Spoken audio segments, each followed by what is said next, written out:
करावं लागेल, नियोजन करावं लागेल, त्याच्याशिवाय होणार नाही. त्या गोष्टीला सिरियसली घ्या, सिरियसली नियोजन करा. ठीक आहे, त्याशिवाय शक्य होईल का? हां काय हां कसं शक्य करायचं काय नाही. साधं तुम्हाला सांगितलं मी, काही जास्त डोकं नाही लावायचं, फक्त 2 तास रोज अभ्यास करायचा. हां 2-2 तास प्रत्येक विषयाचा रोज अभ्यास करायचा. हे बस बस 2-2 तास रोज एक विषय करायचा. कसं असतं माहिती आहे, जास्त डोकं लावून फायदा नाही आहे. एक साधी सिंपल स्ट्रॅटेजी बनवायची किंवा मला रोज 2 तास बसायचे आणि एका ठिकाणी 2 तास बसणे एवढं अवघड नसते माझ्या मते. असते का अवघड? हां 2 तास बसले, अर्धा तास ब्रेक घेतला, 2 तास बसले, अर्धा तास ब्रेक घेतला, झालं. ते तुमच्या जर बॅक ऑफ द माइंड ती गोष्ट तुमच्या अनकॉन्शियस माइंडपर्यंत पोहोचली असेल किंवा मला 2-2 तास 3 विषयाला वेळ द्यायचाच आहे काही करून, तर तुम्ही त्यानुसार तुमचं बाकी सगळं अवेअरनेस क्रिएट होतो. अनकॉन्शियसपर्यंत जायला पाहिजे. फक्त तुम्ही मित्रांसोबत टाइमपास करत असाल, तुम्ही मोबाईलवर टाइमपास करत असाल, घरी टाइमपास करत असाल, म्हणजे वेळ बाकीच्या गोष्टींमध्ये घालवत असाल, तर तुम्ही लगेच तुम्हाला क्लिक होतं, अरे आपल्याला वेळ नाही घालवायचा, आपल्याला अभ्यास करायचा, आपला 2 तास याचा बाकी करायचा. कळतंय का? 3 विषय सोबत धरून चालायचे ना. बरं आता इथून पुढं पण किती वेळ आहे तुमच्याकडं?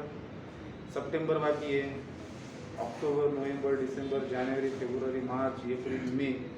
बाबा तुम्हाला टाईमच टाईम आहे आणखी. हां हा शेवटचा चान्स समजून घ्या. काय हो म्हणा बरं. हो हा शेवटचा चान्स कळतोय तुम्हाला.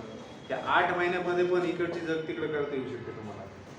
कारण तुम्ही काही सुरुवात पुढे करते, काही ना काही गोष्टी तर झालेल्या आहेत, फक्त त्याला वेल ऑर्गनाइज करायचं आहे तुम्हाला. मान्य आहे का?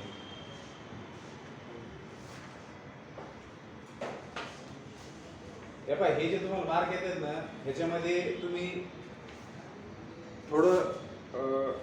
थोडेसे जास्त धरून चालायचे आणखी.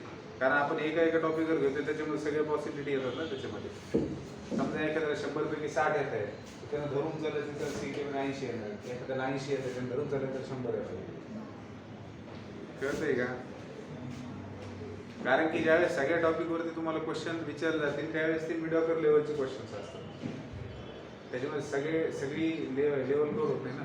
तुमच्यातल्याच हे बघा, तुमच्यातल्याच जर ज्यावेळेस मी ओव्हरऑल सगळ्या सिलेबसवर पेपर घेईन आणि तुमच्यातल्या जर समजा 70-80 अशा दरम्यान जर स्कोर येत असेल, तर समजून घ्यायचं तुम्ही तिकडे 100 पैकी 90च्या पुढे जाणार आहे. कळतंय का? सगळ्या सिलेबसवर पण कळतंय का?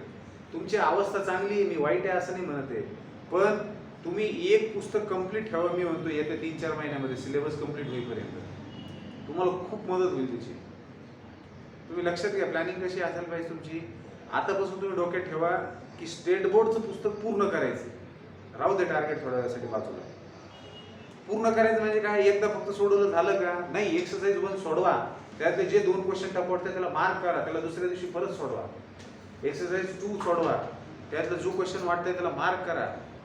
लक्षात येते का? तुम्ही बघा, तुम्हाला रिव्हिजन करायची आहे 25-30 टॉपिकची,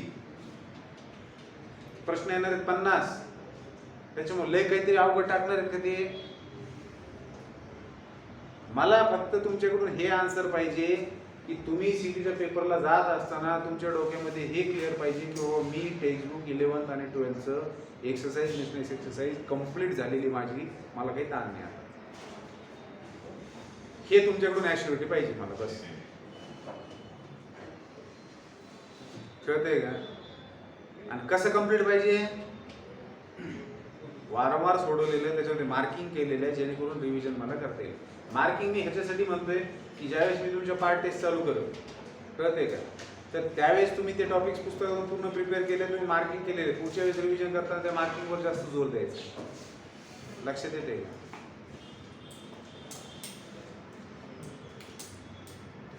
आता पुढच्या वेळेस व्हेक्टर्सवरती टेस्ट होणार आहे, तर व्हेक्टरचा अभ्यास आतापासून चालू करा. आज आपली फर्स्ट एक्सरसाइज स्टार्ट होणार आहे. वारंवार सोडवा, बिझनेस एक्सरसाइज सोडवा. लक्षात येते का? नाही, टॉपिक झालेच ना ते. येणार रविवारी मान्य वाटत होईल मला. हां येणाऱ्या रविवारी का? मागचं घेऊ डिफरन्शिएशन डेटा. मला असं वाटतं कॅल्क्युलेशन रिव्हिजन टेस्ट काढून टाकू 5 टॉपिक आहे ना. म्हणजे आणि मी तुम्हाला सांगतो फक्त एक्सरसाइज करा, म्हणजे फक्त टेक्स्ट बुक करा. लक्षात येते का? फक्त टेक्स्ट बुक करा. तर methods of differentiation, application of derivative, indifferent integral, different integral, application of different integral, 5 topic वरती टेस्ट केली. कळतंय का? आपले दोनच टॉपिक बाकी आहे ना पार्ट 1 मध्ये, नंतर मग पूर्ण पार्ट 1 वर घ्या, पूर्ण पार्ट 2 वर घ्या. नाही पण पार्ट 2 वर घ्यायला काय प्रॉब्लेम आहे? तुम्हाला वेळ द्यायला काय प्रॉब्लेम आहे? वेक्टर्स तर चालू मध्ये होणार आहे ना तुमचं. माझं एका दिवसामध्ये किती होते? आता आज मला एक थेरम घ्यायचा आहे, त्याच्यात एक्सरसाइज मधले 4-5 क्वेश्चन होतील. त्याला तुम्हाला घरी जाऊन रिवाइज करायला किती वेळ लागतो? लक्षात येते का? तुम्हाला वेळ काढावा लागेल त्यासाठी. हे तर चालू मध्ये होणार आहे. वेक्टरची टेस्ट तर नंतर होईल ना, त्यासाठी तुम्हाला 1 वीक भेटेल पूर्ण रिव्हिजन करण्यासाठी. लक्षात येते का? आता काय करणार तुम्ही? आता ते करा. कळतंय का? ठीक आहे, चला बघा पुढचा शेवटचा 4था थिअरम आहे आपला, ज्याचं स्टेटमेंट मी लिहितो, ज्याचं प्रूफ पाहूया आणि मग एक्सरसाइज सॉल्व्ह करूया.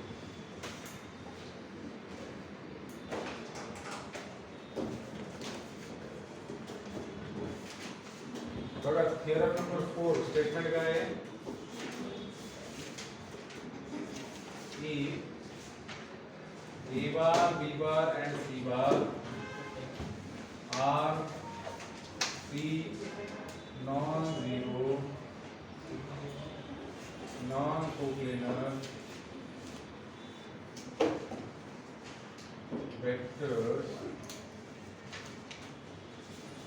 Prove that any vector R bar in space can be uniquely expressed as a linear combination of A bar, B bar, C bar. बघा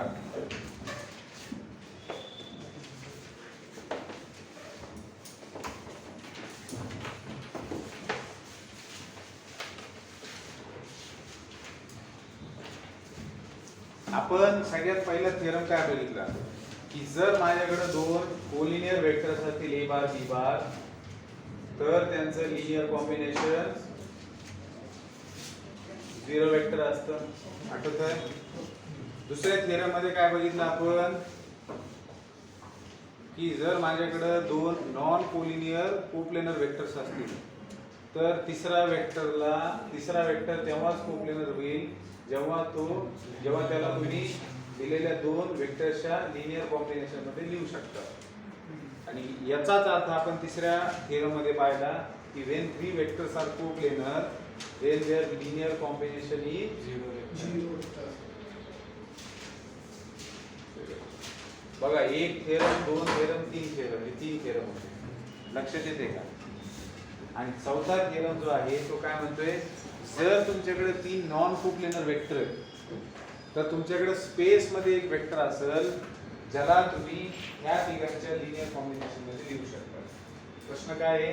If A bar, B bar, C bar are 3 non-zero, non-coplanar vectors, prove that any vector R bar in space can be uniquely represented as a linear combination of these 3 vectors A bar, B bar. मग आता given काय रे या theorem मध्ये? बघा uniqueness पण prove करायचं बरं का. या थेरम मध्ये गिवन काय आहे तुम्हाला? 3 non-coplanar vectors. If A bar, B bar, C bar are 3 non-coplanar vectors. हे गिवन आहे. प्रूव्ह काय करायचे? Any vector R bar in space can be expressed as a linear combination of that 3 vectors. म्हणजे तुमच्याकडे जर 3 नॉन कोलिनियर वेक्टर असतील, तर space मधला कुठलाही वेक्टर ला तुम्ही ह्या तिघांच्या लिनियर कॉम्बिनेशन मध्ये लिहू शकता युनिकली. म्हणजे एक्स वाय झेड ची एक ट्रिपलेट असेल, प्रत्येक वेक्टर साठी एक सेपरेट ट्रिपलेट असेल. आता ही तुमची काय आहे? एक्स वाय झेड ऍक्सिस आहे, बरोबर आहे. मग एक्स वाय झेड ऍक्सिस म्हणजे 3 नॉन कोप्लेनर वेक्टर झाले, यांना वेक्टर समजूयात आपण. बरोबर आहे. तर तुमच्याकडे स्पेस मध्ये कुठेतरी एक वेक्टर असणार आहे ज्याला तुम्ही लिनियर कॉम्बिनेशन लिहू शकणार स्पेस मध्ये. ठीक आहे, हा कळतंय. समजा एक पॉईंट घेतला आणि इथून ओरिजिन पासून त्याचा पोझिशन वेक्टर घेतला, तो एक वेक्टर झाला ना. तर ह्या हा स्पेस मधला वेक्टर झाला की नाही, हा जो वेक्टर आहे याला तुम्ही या तिघांच्या लिनियर कॉम्बिनेशन मध्ये लिहू शकता. हे प्रूव्ह करायचं आहे युनिकली. कसं करणार मग, 3 नॉन कोप्लेनर वेक्टर घेणं गरजेचं आहे. आता 3 नॉन कोप्लेनर वेक्टर घ्यायचं तर कन्व्हिनियंट काय आहे, एक एक्स ऍक्सिस वर घ्या, एक वाय ऍक्सिस वर घ्या, एक झेड ऍक्सिस वर घ्या. मग माझ्याकडं काय आहे, 3 नॉन कोप्लेनर वेक्टर्स असे. तुम्हाला माहिती आहे आपण याला एक्स ऍक्सिस म्हणतो, याला वाय म्हणतो आणि याला झेड. आता ही डायग्राम कशी काढायची थोडंसं लक्षात घ्या. ज्यावेळेस माझ्याकडे हे 3 ऍक्सिस आहेत आणि मला एक तिसरा वेक्टर स्पेस मध्ये घ्यायचा आहे, तर तो याच्यामध्ये लिहिताना मला स्पेस मध्ये दाखवता येईल का, नाही. मग मी काय करतोय, एक वेक्टर घेतोय. समजा एक पॉईंट घेतला तुम्ही पी, तर ओ पी बार काय झाला, माझा वेक्टर झाला. बरोबर आहे, हा ओ आहे आणि हा पॉईंट पी आहे. लक्षात येते, हा माझा वेक्टर झालेला आहे. मग आता काय करायचं, याला थोड्या वेळासाठी मी हटवतो. ठीक आहे. मग आता इथून काय करणार माहिती का तुम्ही, हा पॉईंट आहे समजा स्पेस मधला पॉईंट आहे. इथून तुम्ही ह्या प्लेन वरती एक परपेंडिक्युलर काढायचा, हा वाय झेड प्लेन आहे ह्याच्यावरती एक परपेंडिक्युलर आणि ह्याच्यावरती एक परपेंडिक्युलर. ठीक आहे. आपले 3 वेक्टर्स आहे, एक वेक्टर आहे along A bar, B bar, C bar. 3 vectors घ्यायचे ना. A bar is vector along X axis, B bar is vector along Y axis आणि C bar is vector along Z axis. या 3 ऍक्सिसच्या along तुम्ही जर 3 vector घेतले तर आपोआप ते नॉन कोप्लेनर होते, कारण हे 3 ऍक्सिस वेगवेगळ्या प्लेन मध्ये असतात. कळतंय. म्हणजे पहिली कंडिशन सॅटिस्फाय होण्यासाठी जे गिवन आहे त्याच्यासाठी आपण काय केलं, 3 ऍक्सिस वरती आपले वेक्टर्स घेऊन टाकले, जे की युनिव्हर्सल ट्रूथ आहे. मग आता काय करायचं फिगर करण्यासाठी, किंवा मी ह्या प्लेनवर हा ऍक्च्युली पी तुम्हाला ज्या प्लेन मध्ये दिसतो हा पी बाहेर आहे, तुम्हाला वाय झेड प्लेन वरती परपेंडिक्युलर टाकायचं म्हणून मी थोडासा असं क्रॉस घेतो. ठीक आहे. हा परपेंडिक्युलर टाकला, त्याच्यानंतर इथून कशावरती करायचा, खाली टाकून द्यायचा आणि त्याच्यानंतर इथून पुढे करायचा, इथं टाकून द्यायचा. ठीक आहे. तिघांचे पण लेंथ सेम राहू द्यायचे म्हणजे फिगर व्यवस्थित येते.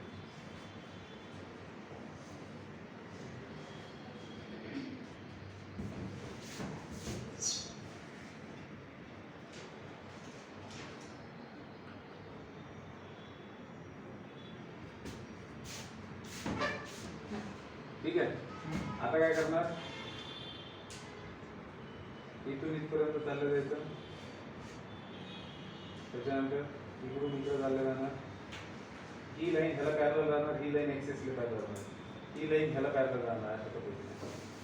त्याच्यानंतर इथून या एक ते इथून इथं चालले या, किंवा मग इकडून इकडे चालले जाणार. ठीक आहे. आणि हा इकडे जोडलेला.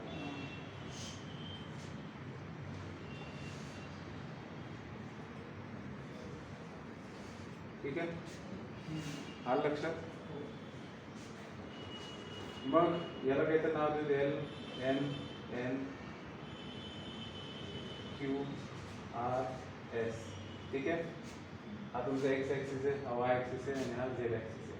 तर आपण काय करूया, एक पॉईंट घेऊया ए एक्स ऍक्सिस वरती, पॉईंट घेऊया बी वाय ऍक्सिस वरती आणि पॉईंट घेऊया सी झेड ऍक्सिस वरती. कशासाठी, कारण की आपल्याला हा ओ ए बार जो आहे, ए बार जो आहे तो अलॉंग ओ ए बार हे सांगता येईल आपल्याला. ठीक आहे. तर Z A bar, B bar, C bar, be 3 non coplanar vectors along OA bar, OB bar and OC bar. ठीक है.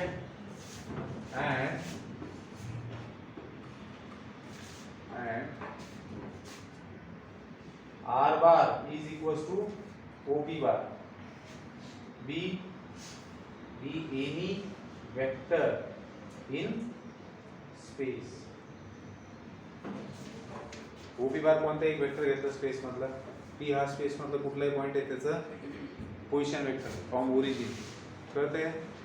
ठीक आहे. हा तर झालं. आता काय करायचं रे, काय करायचं आपल्याला, जो तुमचा तिसरा वेक्टर आहे स्पेस मधला, चौथा वेक्टर आहे स्पेस मधला, ज्याला तुम्ही आर बार म्हणतो ओपी बारला, त्याला इन टर्म्स ऑफ काय लिहायचे तुम्हाला, ए बार बी बार सी बार लिहायचे लिनियर कॉम्बिनेशन. मग आता जर तुम्ही ओ एल बार घेतलं, ठीक आहे, हा तुम्हाला ओपी बार लिहायचंय, तर ट्रायंगल लॉ ऑफ एक्स्ट्रॅडिशन काय मिळते? थोडंसं कसं झालं कळतंय की तुम्हाला हे? हा समजलं. हे तिरपं दिसायला बरं का, थोडंसं याला खाली घ्या, इकडे घ्या, थोडंसं खाली घ्या, म्हणजे कसं आहे, नाही तर याला थोडं तिरपं घ्या. तुम्हाला कळतंय मी काय करतोय? हे बघा आपल्याकडे आहे ना ओपी बार असा आहे, हो हे असं आहे बघा, हा आणि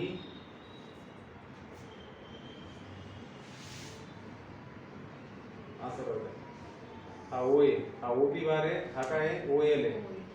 तर तुम्हाला OP bar is nothing but O L bar plus L P bar असं ट्रायंगल ऑफ एक्स्ट्रॅडिशन लिहू शकतात ना तुम्ही?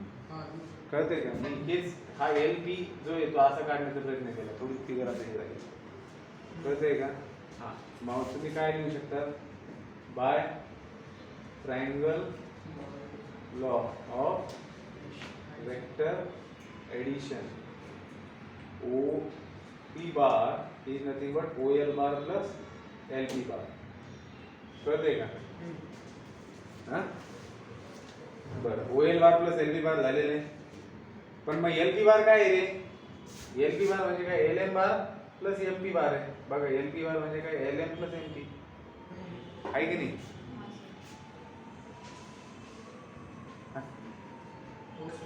अरे हा एल पी कळतोय का? हा एल पी हा कर्व आहे का? एल पी म्हणजे काय? हा गेला हा इथून भेटला, मग O L bar plus L P bar म्हणजे काय? L M bar plus M P bar. मान्य आहे?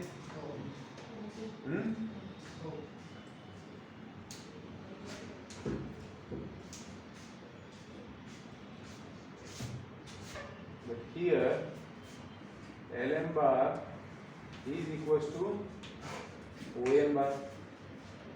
बघा मान्य आहे का? Lm बार जो आहे OM बार ची इक्वल असणार, इथं साईड कमी जास्त दिसेल पण ते परपेंडिक्युलर असतात, हा दिसतंय की हे पॅरलल आहे, क्यूब आहे ना हा, हे पॅरलल आहे आणि मॅग्निट्यूड मध्ये पण इक्वल आहे. तसंच हा जो MP बार आहे हा कुणाशी इक्वल आहे? OR बार सोबत. कळते? फक्त पॅरलल घेऊन चालायचं. तर MP bar is nothing but OR बार आणि therefore OP bar is nothing but काय होणार? OL बार प्लस LM बारच्या जागी ON बार प्लस OR बार. याला इक्वेशन 1 म्हणा. नाव OL bar is nothing but x times OA bar आणि OR bar is nothing but MP bar. x times AC bar OC bar. OL bar ले ON bar ON bar is y times OB bar आणि OR bar is z times OC bar. Since reason काय ना? Along OL bar and OA bar, ON bar and OB bar, OR bar and OC bar are pairs of collinear vectors. Collinear vectors च्या pairs आहेत त्या. त्याच्यामुळं एकाला दुसऱ्याच्या scalar मल्टिपलच्या form मध्ये लिहू शकतो. Therefore याला म्हणा 2, या सगळ्याला therefore 1 and 2 काय आपले जो OP bar nothing but R bar, OL bar म्हणजे काय रे? X X OA bar plus Y OB bar plus Z OC bar. and this is nothing but what? X into A bar plus Y into B bar plus Z into C bar. R bar is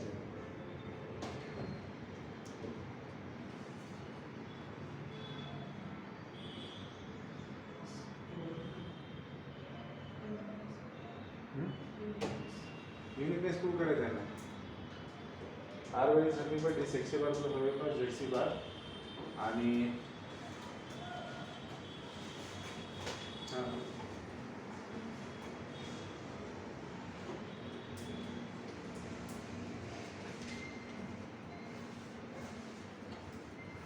uniqueness. Uniqueness साठी काय करणार रे? Let r bar is equals to x dash a bar plus y dash b bar plus z dash c bar, where x is not equals to x dash, y is not equals to y dash and z is not equals to z dash.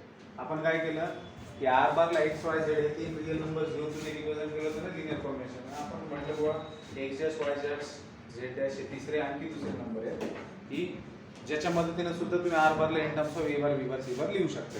म्हणून आपण म्हटलं बुवा हे तिघजण equal लिहिले. मग या तिघांचा कोणता घेतला? Therefore x minus x dash is not equals to 0.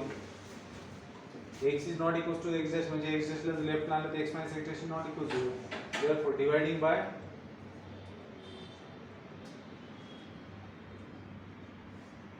by x minus x dash to equation 3 we get काय भेटतं रे आपल्याला? x dash a dash e bar. अरे थांब ते काम करू आताच नाही. सर ते तिन्ही इक्वल आहे का? ते असू शकतं का? फ्रॉम 2 and 3 काय लिहू शकता? 2 and 3 नाही 3 बनवलं तर याला 4 बनवलं. फ्रॉम 3 and 4 काय लिहू शकतो ते? हे पण r बार हे पण r बार म्हणजे x a bar plus y b bar plus z c bar is equals to x dash a bar plus y dash b bar plus z dash c bar. याला इकडे घेऊन आलो तो x minus x dash into a bar plus y minus y dash into plus z minus z dash into c bar is equals to 0 vector. बुट्ट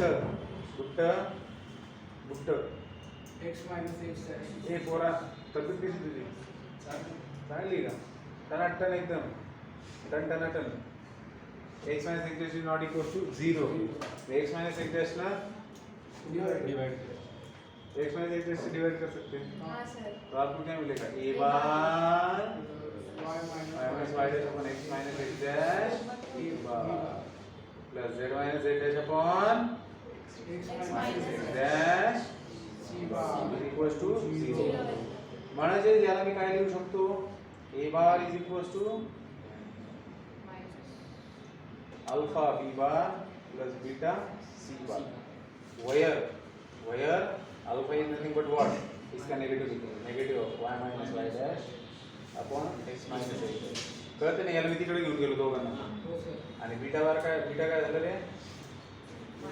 minus z minus z dash upon x minus x dash. ते काय? 5. What fifth implies? Equation 5 implies that a bar, b bar, c bar are coplanar. कळतंय का? हो sir. कारण तुम्ही a बार ला in terms of b बार आणि c बार लिहिलं. काय झालं?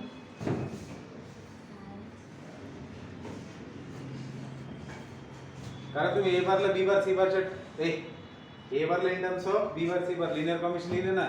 असं ज्यावेळेस लिहितो त्यावेळेस तीन वेक्टर काय असतात? कोप्लेनर असतात. म्हणजे तुम्ही x minus x dash is not equal to 0 घेतलं आणि त्याच्यामुळे काय झालं? a bar b bar c bar coplanar आले पण दिलेलं काय? a bar b bar c बार ते नॉन कोप्लेनर दिलेले. But this is contradiction. This is contradiction to B1. That is A bar, B bar, C bar the bracket are non-coplanar. And this happened due to our wrong assumption that x minus x dash is not equal to 0.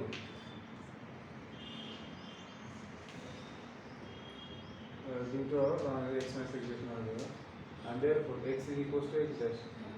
Similarly, y is equals to y dash and z is equals to z dash.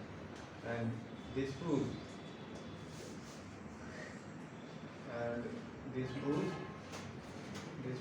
Sir खाली आ रहा हाँ sir uniqueness. This proves uniqueness. है Hence proof.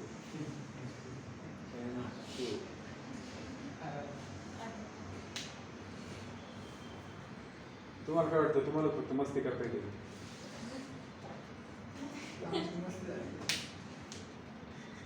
ए बाळा जा तू बाहेर भिंतीच्या जा चला ज्यांच्या ज्यांच्या झोपा झालेल्या त्यांनी लिहून घ्या पटापटा चला उठा झोपे उठा सगळेजण कच्चून झोपलेत नुसते चला एक्सरसाइज स्टार्ट नाही हा एक्सरसाइजची पहिले आणखी एक महत्त्वाची गोष्ट आपण काय बघितलं रे पोझिशन वेक्टर ऑफ पॉइंट पाहिलं ना हो सर आणि त्या वेक्टरचं जर तुम्हाला मॅग्निट्यूड काढायचं असेल तर मॅग्निट्यूड कसं काढता येतं म्हणजे समजून एक पॉइंट आहे ज्याचे कोऑर्डिनेट 2 3 4 आहे त्याचा पोझिशन वेक्टर काय असतं रे 2y cap plus 3j cap plus 4k cap मग ह्या वेक्टरचा जर तुम्हाला मॅग्निट्यूड पाहिजे असेल तर ती कशी काढली जाते square 2 का स्क्वायर प्लस 3 का स्क्वायर प्लस 4 का स्क्वायर ये बात याद रखिए ठीक है वो दो इक्वल वेक्टर्स के बीच में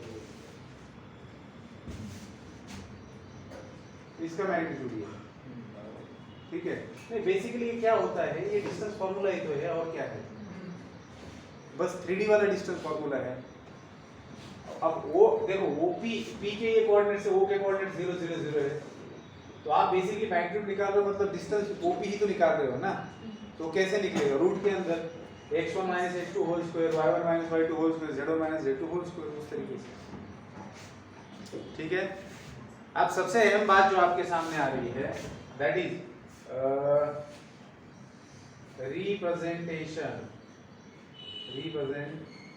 representing vector in terms of position vector ये बहुत इंपॉर्टेंट है देखो आपके पास एक वेक्टर है बेटा ठीक है ए बी तो आपके पास वेक्टर है ए बी बार मान्य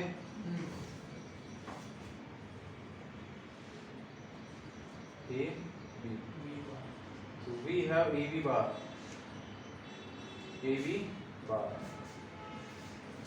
आता ह्या AB बारला तुम्हाला in terms of position vector लिहायचे of end points AB bar vector आहे त्याचे पॉइंट्स कोणते आहेत एंड पॉइंट्स कोणते आहेत इनिशियल पॉइंट कोणता आहे A फायनल कोणता आहे B मग याला पोझिशन वेक्टरच्या फॉर्म मध्ये कसं लिहितात रे फाइनल वाला वो वेक्टर माइनस इनिशियल वाला x2 minus x1 b वाला अगर i कैप का पॉइंट अगर x2 रहेगा तो a का x1 तो वो हो जाएगा under root of x2 minus x1 का होल स्क्वायर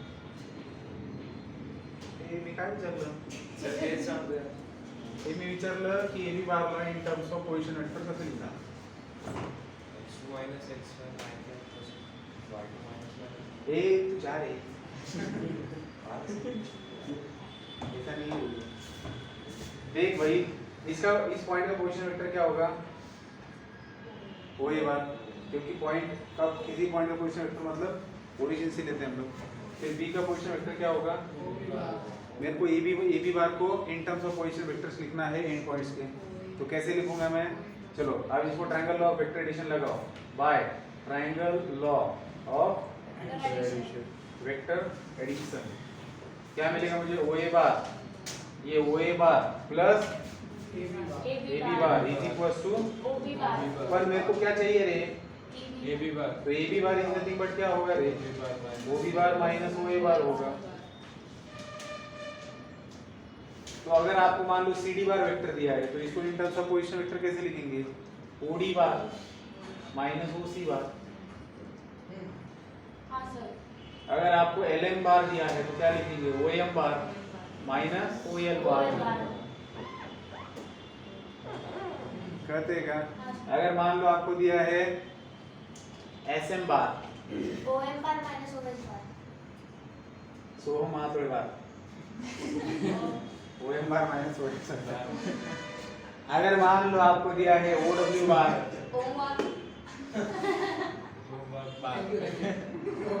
हाँ, लेकिन इसमें वो आया है ना, तो basically position vector of W minus position vector of O हाँ सर। इस तरीके से। चलो बरं कळलं तुम्हाला, आता तुम्ही म्हणता ना आमचं इनिशियल आहे आमचं इनिशियल सगळ्यात वेगळं टाइमपास होतं आहे की नाही, जे सगळ्यात जास्त मूर्खतेच घेऊन टाकले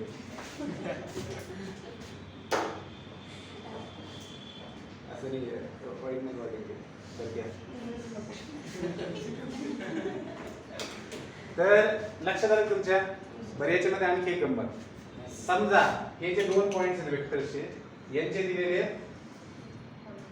कोऑर्डिनेट्स हो, तर काय होईल ते तुम्हाला OB बार मायनस OA बार करायचं आहे, तर पोझिशन वेक्टर ऑफ B बार काय असतो, आता B चा पॉइंट B चे कोऑर्डिनेट्स आहेत x2 y2 z2, तर पोझिशन वेक्टर ऑफ B काय होईल in terms of i cap j cap k cap x2 i cap minus y2 sorry plus y2 चा i कॅप प्लस z2 का i cap minus OA बार म्हणजे काय x1 i cap y1 चा i cap z1 चा i cap. ये बोल रहा था सर, तो ये क्या आएगा फिर x2 minus x1 i cap plus y2 minus y1 j cap plus z2 minus z1 j cap. तो ये क्या हो गया AB बार आ गया. तो ये बेसिकली AB बार आपका है in terms of unit vector. कहते हैं यस सर. लक्षात आलं. अरे तो ए बी बार दिया है तो उसका पोजीशन वेक्टर के फॉर्म में लिखना, मतलब एंड पॉइंट का position vector minus initial point का पोजीशन वेक्टर वेक्टर के, हाँ एंड पॉइंट का पोजीशन वेक्टर माइनस, और अगर उन पॉइंट्स के कोऑर्डिनेट्स दिए हैं तो एंड पॉइंट के कोऑर्डिनेट्स में से इनिशियल पॉइंट के कोऑर्डिनेट्स सब्ट्रैक्ट करके उसको आई कैप जे कैप के कैप लगा देना. राईट लक्षात आहे. तर हे लिहून घ्या, हे खूप महत्त्वाचं आहे कारण मी पुढे एक्झाम्पल मध्ये यूज होतो. आणि मग आता स्टार्ट करूया पाऊस करणे. हा आणि ह्याचं जर मॅग्निट्यूड काढायचं असेल तर मग काय होईल रे, ए बी बारचं मॅग्निट्यूड काय येईल under root of x2 minus x1 whole square y2 minus y1 whole square plus z2 minus z1 whole square. Right लक्षात. हाँ हो सर. लिखेंगे हुआ क्या. नहीं. देखो मैं क्वेश्चन लिखता हूँ जब तक. बघा काय म्हटलेलं आहे की vector A bar is directed due north and magnitude of A bar is 24, the vector B bar is directed due west and magnitude of B bar is 7. Find A bar plus B bar. आपको A bar plus B bar का magnitude निकालना है. सबसे पहले दिशाओं का ज्ञान होना बहुत जरूरी है. टू डायमेंशनल प्लेन पे जब दिशाएं देखते हैं हम लोग तो दिशाएं कुछ इस तरीके से होती है. राइट में ईस्ट होता है, इधर वेस्ट होता है, ऊपर नॉर्थ होता है, इधर साउथ होता है. तो ये याद रखना है, ये कुछ अपने मर्जी से उल्टा उल्टा मत करते हैं. ठीक है, तो कहीं से ना कहीं से स्टार्ट करना है आपको. तो आपके पास एक vector A bar which is directed due north end magnitude of A bar is 24. तो ए बार नाम का वेक्टर है जो नॉर्थ की दिशा में चल पड़ा है. कितना 24 मैग्नीट्यूड है कितना. तो हम लोग मान लेते हैं कि ये हमारा ए बार वेक्टर है हैविंग मैग्नीट्यूड 24. ठीक है, तो नॉर्थ की दिशा में तो ऊपर की कहीं से तो चला है और नॉर्थ की दिशा में गया है. हाँ थोड़े the vector B bar is directed due west. अब ये जो वेक्टर है ये वेस्ट की तरफ कितना चला है 7 यूनिट जितना. तो देखिए ये वेस्ट की तरफ 7 यूनिट जितना चला ये वेक्टर बी बार. अब आप कहेंगे आपने इनको जोड़ा क्यों. कोई फर्क नहीं पड़ता. आप वेस्ट की तरफ निकाल रहे हो तो आप इसको परपेंडिकुलरली निकालेंगे नॉर्थ को, और आप कहीं पर भी ले रहे हो आपने वेक्टर को मूव करके इसके यहाँ पे जोड़ दिया. ठीक है, तो आपने ए बार लिया बी बार लिया. अब आपको करना क्या, ए बार प्लस बी बार का मैग्नीट्यूड चाहिए. तो बेटा A bar plus B bar triangle law of vector addition के अनुसार ये हो जाएगा आपका ए बार प्लस बी बार. हाँ सर. तो by triangle law of vector addition, by triangle law of vector addition. हे बघा ह्याला लिहायचं ताण घेऊ नका, समजून घ्या फक्त. बोर्ड मध्ये कसं लिहायचं काय नाही ते मी तुम्हाला त्याची PDF पाठवून गाईडची. तुम्हाला समजेल नाही कसं ते. हे बघा जे सोल्युशन आपण लिहितो त्याला फक्त विस्तृत पद्धतीने लिहायचं. आता हे डायग्राम काढली तुम्ही, त्याच्यामध्ये तुम्ही लिहिणार की by triangle law of vector addition काय ए बार प्लस बी बार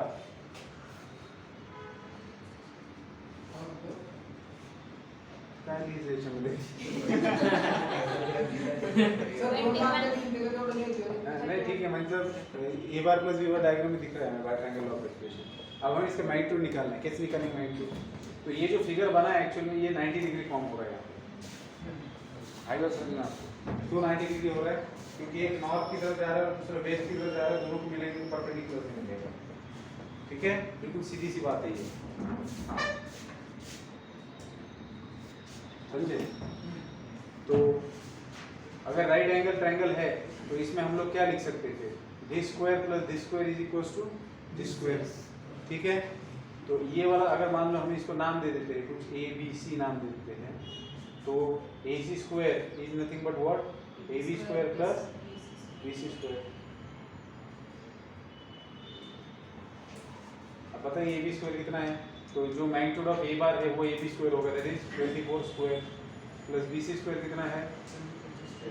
49. अब 24 का स्क्वायर कितना आता है जल्दी बताइए? 576 प्लस 49 कितना हो गया? 625. 2401. तो ए सी कितना आया? 25. लेकिन ए सी क्या है? Magnitude of A bar plus B bar है. खत्म. आई बात समझ में? सर आपने 49 का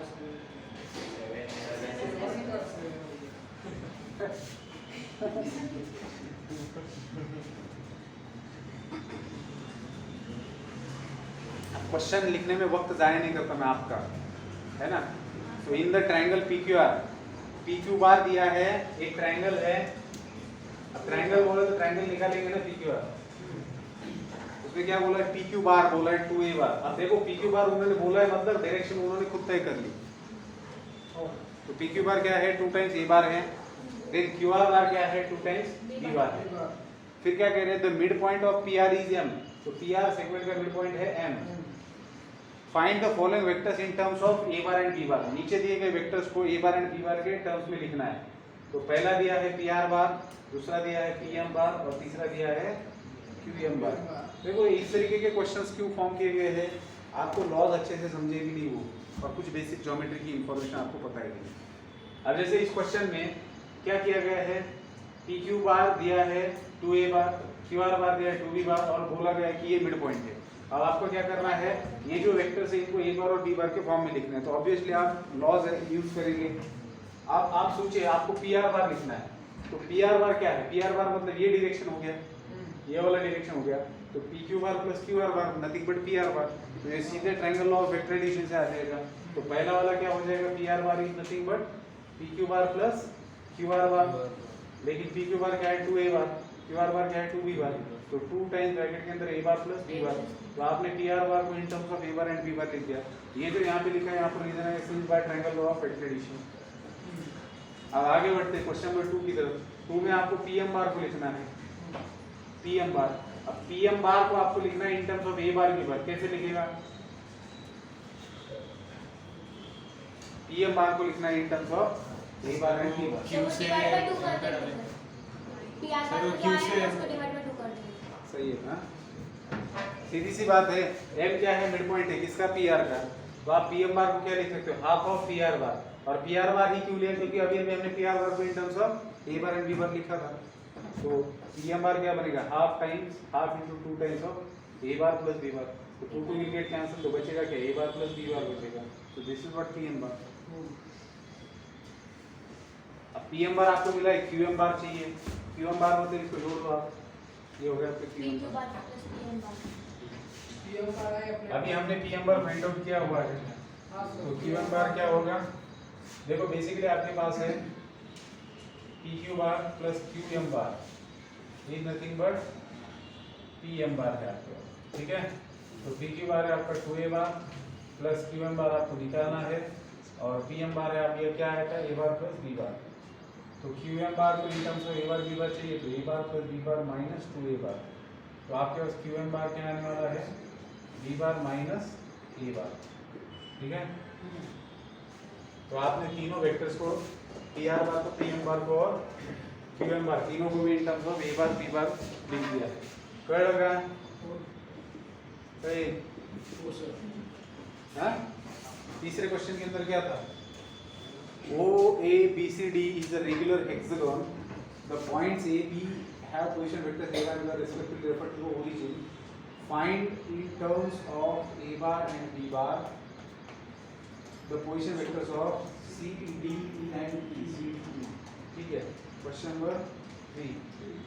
हमारे पास एक रेगुलर हेक्सागन है,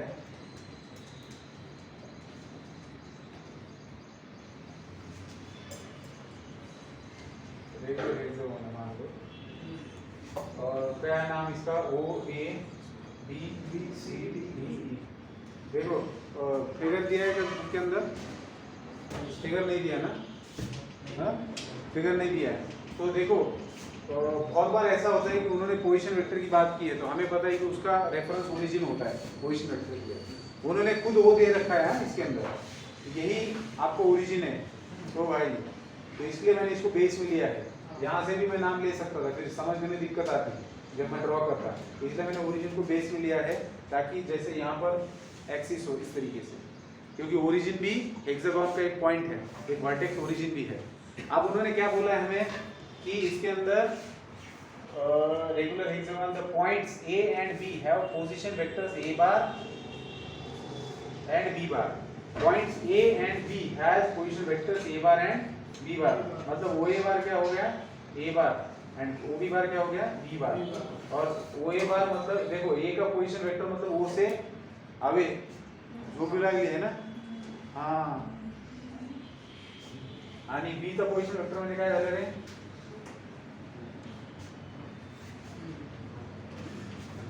B पॉइंट आहे, त्याचा पोजीशन वेक्टर म्हणजे O पासून तर आवे थोडी बार तो B बार हा O आहे।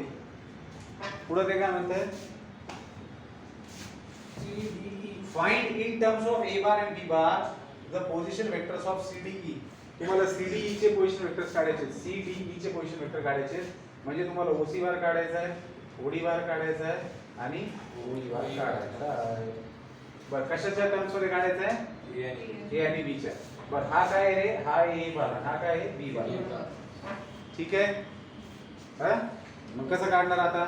लक्षात घ्या, या हेक्सागनचं एक सेंटर असणार आहे, हेक्सागनचं एक सेंटर आहे।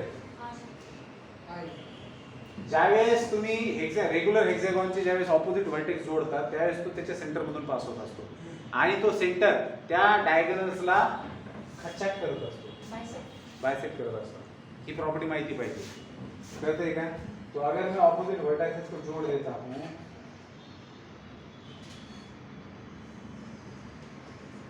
ऑपोजिट वर्टेक्स को जोड़ देता हूं तो भैया इसको नाम देते हैं M। तो M क्या करेगा? सभी डायगोनल्स को बाइसेक्ट करेगा। और फिर होता क्या है, देखो जैसे यहाँ पे पैरेललोग्राम बन चुका है, पैरेललोग्राम बना है। अब करना क्या है हमें? चलिए मुझे क्या करना है? C पॉइंट का पोजीशन वेक्टर निकालना है in terms of A bar and B बार। हमने 2 मिनट, हमें OC बार निकालना है। तो सीधी सी बात है कि आप यही कर लो OB बार प्लस BC बार, बस वही करना है। लेकिन OB बार आपको पता है, BC बार नहीं पता, तो BC कैसे निकालेंगे? वो वाली बात है ना। इसको हटाना है क्या? नहीं, इधर लिखते हैं ना। ये देखो triangle law of vector addition, triangle law से क्या करेंगे बेटा? ट्रायंगल लॉ से क्या करेंगे? OC बार मेरे लिए क्या होगा बेटा? OB बार प्लस BC बार। हाँ, पण OB बार काय आहे? B बार आहे। आता फक्त BC बार काढलं तर काम झालं। हो,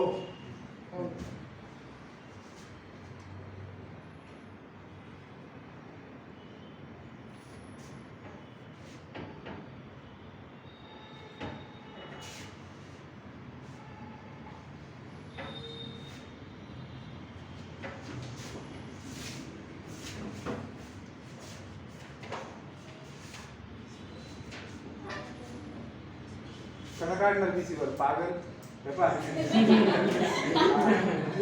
एक लक्षात घ्या, तुम्हाला हे माहिती की M is the midpoint of OC, M is the midpoint of OC। तुम्हें OC बार निकालना है तो OC बार इज दुप्पट ऑफ OM बार। अब मैंने क्यों दुप्पट ऑफ ओ एम बार लिखा है, क्योंकि मैं ट्रायंगल लॉ से ये भाई साहब फाइंड आउट कर सकता हूं, ये इधर जा रहा है ये इधर जाएगा, तो ये इनका रिजल्टेंट होगा। तो बाय ट्रायंगल लॉ मेरे पास क्या है, अरे बाय ट्रायंगल लॉ मेरे पास क्या है, A bar plus A B bar is nothing but O B bar, मतलब ए बी बार क्या हो जाएगा, बी बार माइनस ए बार,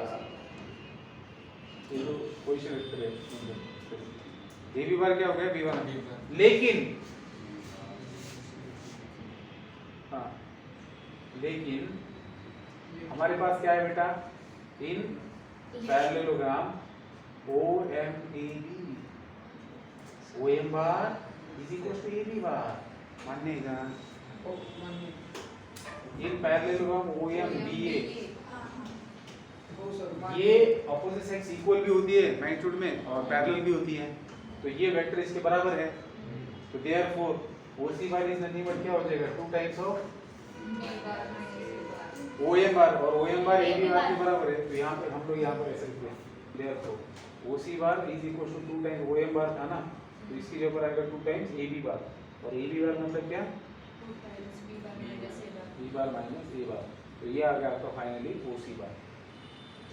ठीक है, हाँ, तो अब ओसी बार हमारे पास है, तो हम लोग ओडी बार निकाल सकते हैं, ओडी बार मतलब क्या है, तो बेटा ओडी बार कैसे है, डीसी लगेगा ना, हाँ ओडी की डीसी तो लगेगा, तो लगने दो ना फिर, अरे रुको ना, ओ भाई OD bar is nothing but what, by triangle law, by triangle law OD bar is nothing but what, OC bar plus DC CD bar, CD bar and DC bar are different. CD bar, DC bar is this, CD bar is this. This is going this, so this will go this, because this is going this. You cannot say DC bar. CD bar. नहीं वेळापासून गप्प बसलेलो होते. OD bar is nothing but what, OC bar तो हमारे पास है, CD bar is parallel to A bar, खत्म। Yes sir, OC bar is equal to 2 times 2b bar minus 2a bar plus CD bar मतलब a bar, तो ये कितना आएगा, 2b bar minus a bar. Yes sir, अब बचा है क्या, e का पोजीशन वेक्टर मतलब ओई बार, तो ओई बार मतलब क्या, सीडी मतलब ये है ना, अरे चुकलं ते सीडी मूर्खा, ओए बार इज पैरेलल टू है ना डीसी तो ये माइनस आना चाहिए, उल्टा डायरेक्शन होगा यार, तू शांत हो सकता है, सर मैं बोल रहा तूच गडबड केली होती मूर्खा। देखो ओसी बार तिने दुसरंच विचारलं बरं का, पण ते पकडले गेले तिने, हां यस सर, ए ओसी बार म्हणजे काय, 2b bar minus 2a bar plus cd बार च्या जागी आहे, cd बार ही डायरेक्शन आहे, oa बार ही डायरेक्शन आहे, तो इथे आहे ना माइनस a बार, रीजन काय आहे, since direction opposite vector, of vector हैं अपोजिट वेक्टर, वर्डन काय आहे, oa bar is opposite of DC bar minus of DC, dc बार, असं यस सर, ठीक आहे। हां सर, सीडी बार, कसं रे, झालं सर, सर, CD मोडी vector minus sir minus minus cd इन कारण oa बार आणि हां सीडी याच्या माइनस dc येऊन जाईल, म्हणजे बरोबर आहे, आणि म्हणून oa bar is nothing but minus a बार। तुझं काय चालू आहे,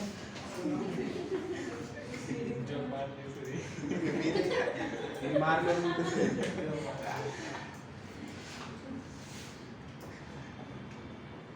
सर पुढे ते कॅल्क्युलेशन कॅल्क्युलेशन काय समजा 2b बार माइनस 3a बार, 3a बार, ठीक है। लास्ट में वही बार निकालना है, तो बेटा वही बार क्या है, वही बार अभी निकाला था, एंड डी बार, तो वही bar is nothing but O D bar plus D bar, और डी बार किसके बराबर है? ये सर भी वेक्टर इन ना ओ ए एम बी बार ठीक है।